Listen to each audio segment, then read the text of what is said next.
saya Juliana Sumarlan dengan NIM 1930504067 dari kelompok 6 yang berjudul menjelaskan ayat Al-Quran tentang etos kerja. Pengertian etos kerja. Pengertian kamus bagi perkataan etos menyebutkan bahwa ia berasal dari bahasa Yunani atau etos yang bermakna watak atau karakter.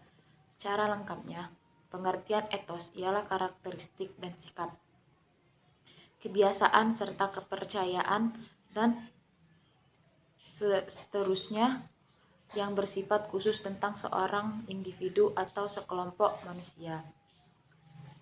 Kalau secara sederhana, etos dapat didefinisikan sebagai watak dasar dari struktur masyarakat. Adapun indikasi-indikasi orang atau sekelompok masyarakat yang beretos kerja tinggi. Menurut Gunnar Myrdal dalam bukunya Asian Drama, ada 13 sikap yang memadai hal itu. Pertama, efisien, rajin, teratur, disiplin atau tepat waktu, hemat, dan lain-lain. Kedua, B. Fungsi etos kerja. Etos kerja berfungsi sebagai konsep tentang kerja atau paradigma kerja yang diyakini seseorang atau sekelompok orang dengan baik dan benar yang diwujudkan melalui perilaku kerja mereka serta khas.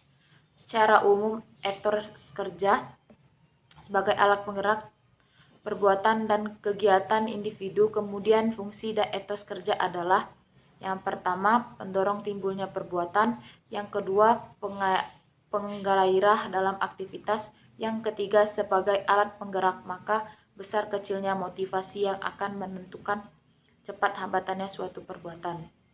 Sekian penjelasan dari saya. Terima kasih. Wassalamualaikum warahmatullahi wabarakatuh. Assalamualaikum warahmatullahi wabarakatuh. Saya akan melanjutkan penjelasan dari Saudari Julai.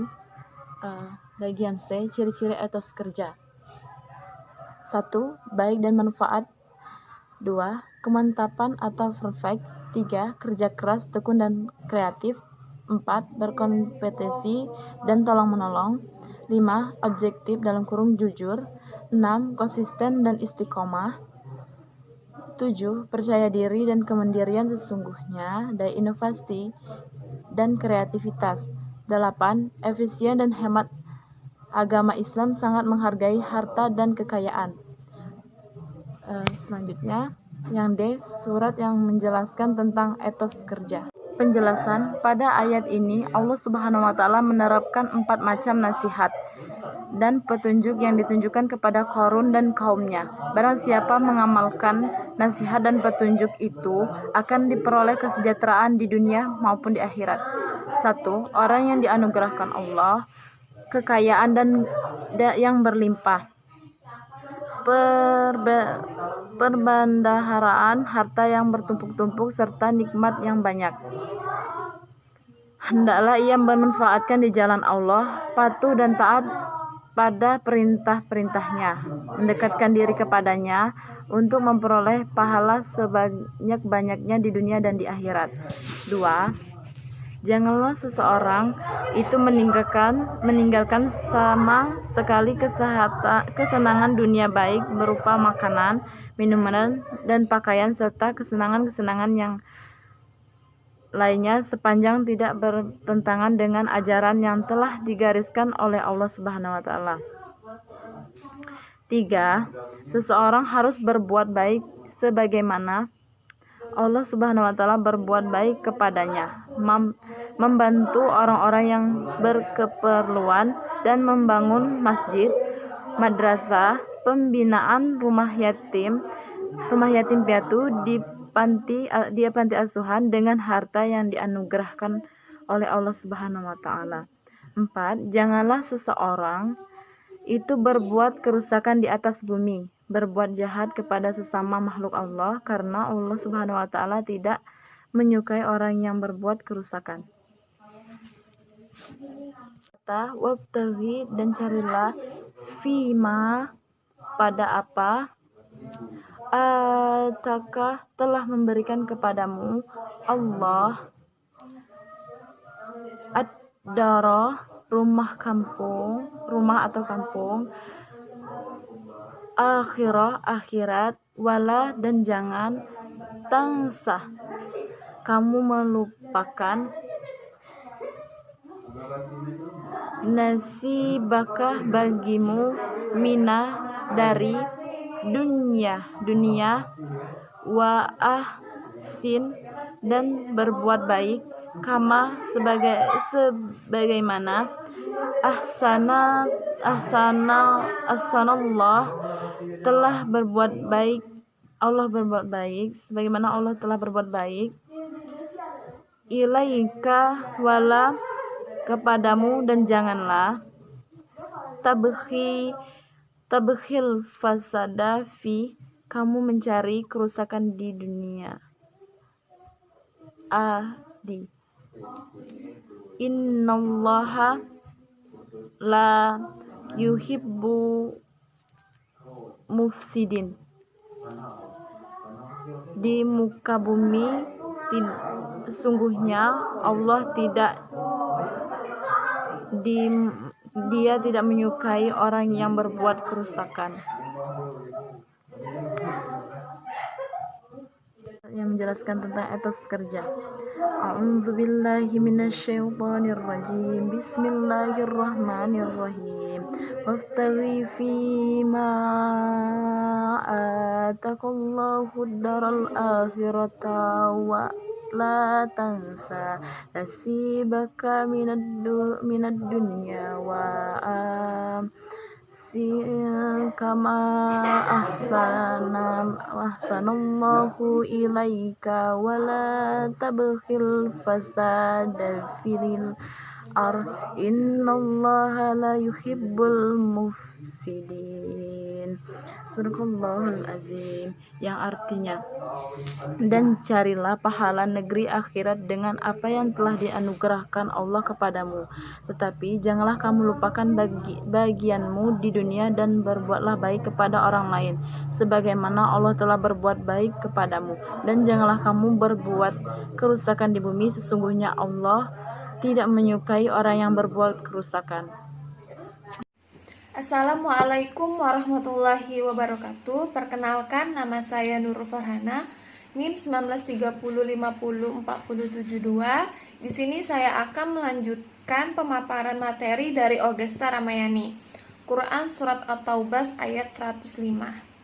Bismillahirrahmanirrahim. Wa qul i'malu fasayarallahu 'alaikum wa rasuluhu wal mu'minun.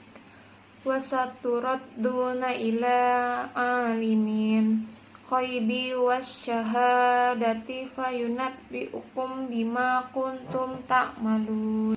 Yang artinya, dan katakanlah pekerjalah kamu, maka Allah dan Rasulnya serta orang-orang mukmin akan melihat pekerjaanmu itu, dan kamu akan dikembalikan kepada Allah yang mengetahui akan yang gaib dan yang nyata. Lalu diberitakannya kepada kamu apa yang kamu telah kerjakan. Penjelasan surat At-Taubah ayat 105. Allah telah memerintahkan kepada Rasulnya agar menyampaikan kepada umatnya bahwa ketika mereka telah mengerjakan amal-amal soleh, maka Allah dan Rasulnya serta orang-orang mukmin lainnya akan melihat dan menilai amal-amal tersebut, dan mereka akan dikembalikan ke alam akhirat, dan mereka akan diberikan ganjaran-ganjaran atas amal yang mereka kerjakan selama hidup di dunia ini. Di samping itu, Allah juga telah memerintahkan kepada Rasulnya agar mengatakan kepada kaum muslimin yang ingin bertaubat dan membersihkan diri dari dosa-dosa dengan cara bersedekah dan mengeluarkan zakat dan mengerjakan amal soleh semaksimal mungkin. Umat manusia dianjurkan agar tidak hanya merasakan cukup dengan melakukan tobat, membayar zakat, sedekah, dan sholat semata-mata, melainkan harus mengerjakan semua apa yang diperintahkan oleh Allah kepada umatnya. Selanjutnya, asbabun nuzul. Ayat ini tidak secara langsung dijelaskan mengenai sebab turunnya ayat. Dalam kitab Lubabun Nukul fi Asbabin Nuzul hanya menerapkan sebab turunnya ayat sebelumnya, yaitu ayat ke-102. Dalam kitab tersebut menerangkan tentang peristiwa Abu Lubabah dan 5 orang lainnya yang tidak ikut berperang. Peristiwa tersebut diriwayatkan oleh Ibnu Abbas bahwa Rasul pergi berperang. Kemudian mereka merenung, menyesal, dan mereka berkata, "Kita akan celaka. Kita berada di tempat yang teduh dan tenang bersama kaum wanita, sementara Rasul dan kaum mukmin yang lainnya sedang berjihad." Kemudian mereka bersumpah, "Demi Allah, kami akan mengikat tubuh kami di tiang masjid, dan kami tidak akan melepaskannya kecuali jika Rasul sendiri yang melepaskannya." Setelah mereka bersumpah, kemudian mereka pun melakukan apa yang sudah mereka ucapkan. Akan tetapi tidak semua dari mereka melakukannya. Ada 3 orang yang tidak melaksanakan sumpahnya. Sepulang dari berperangan, Rasul bertanya, "Siapakah orang-orang yang tidak diikat di tiang ini?" Ada seseorang yang menjawab, "Ini Abu Lubabah dan kawan-kawannya yang tidak ikut berperang. Mereka bersumpah tidak akan melepaskan ikatannya kecuali jika Rasulnya sendiri yang melepaskan mereka." Kemudian Rasul berkata, "Aku tidak akan melepaskan mereka kecuali jika aku diperintahkan oleh Allah." Dengan adanya peristiwa itu, Allah menurunkan ayat ke-102 dari surat At-Taubah, dan kemudian Rasulullah melepaskan mereka dari memaafkan mereka. Selanjutnya, etos kerja dalam Islam. Membicarakan etos kerja dalam Islam berarti menggunakan dasar pemikiran bahwa Islam sebagai suatu sistem keimanan tentunya mempunyai pandangan tertentu yang positif terhadap masalah etos kerja.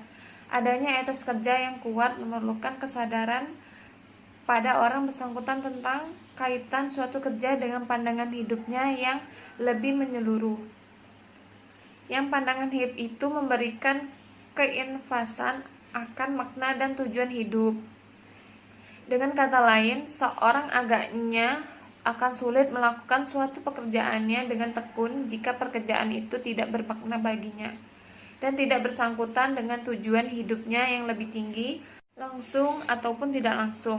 Menurut Nurcholish Majdid, etos kerja dalam Islam adalah hasil suatu percayaan seorang muslim bahwa pekerjaan mempunyai kaitan dengan tujuan hidup, yaitu memperoleh perkenaan Allah. Berkaitan dengan ini, penting untuk ditegaskan bahwa pada dasarnya Islam adalah agama amal atau kerja. Inti ajarannya ialah bahwa hamba mendekati dan berusaha memperoleh ridha Allah melalui kerja atau amal soleh, dan dengan memurnikan sikap penyembahan hanya kepadanya. Sementara itu, Rahmawati Caco berpendapat bagi orang yang beretos kerja Islami, etos kerjanya terpancar dari sistem keimanan atau akidah Islami berkenaan dengan kerja yang bertolak dari ajaran wahyu, bekerja sama dengan akal. Sistem keimanan itu menurutnya identik dengan sikap hidup mendasar. Ia menjadi sumber motivasi dan sumber nilai bagi terbentuknya etos kerja Islami. Etos kerja Islami di sini digali dan dirumuskan berdasarkan konsep iman dan amal soleh. Tanpa landasan iman dan amal soleh, etos kerja apapun tidak dapat menjadi Islami. Tidak ada amal soleh tanpa iman, dan iman akan merupakan suatu yang mandul jika tidak melahirkan amal soleh. Kesemuanya itu mengisyaratkan bahwa iman dan amal soleh merupakan suatu kerangkaian dari beberapa pendapat yang di atas, maka dapat kita pahami etos kerja dalam Islami terkait erat dengan nilai-nilai yang terkandung dalam Al-Quran dan Al-Sunnah tentang kerja, yang dijadikan sumber inspirasi dan motivasi setiap muslim untuk melakukan aktivitas kerja di berbagai bidang kehidupan. Cara mereka memahami, menghayati, dan mengamalkan nilai-nilai Al-Quran dan Al-Sunnah tentang dorongan untuk bekerja, itulah yang membentuk etos kerja Islami. Itu saja yang dapat saya sampaikan. Lebih kurangnya saya mohon maaf, kepada Allah saya mohon ampun. Wabillahi taufiq wal hidayah. Wassalamualaikum warahmatullahi wabarakatuh.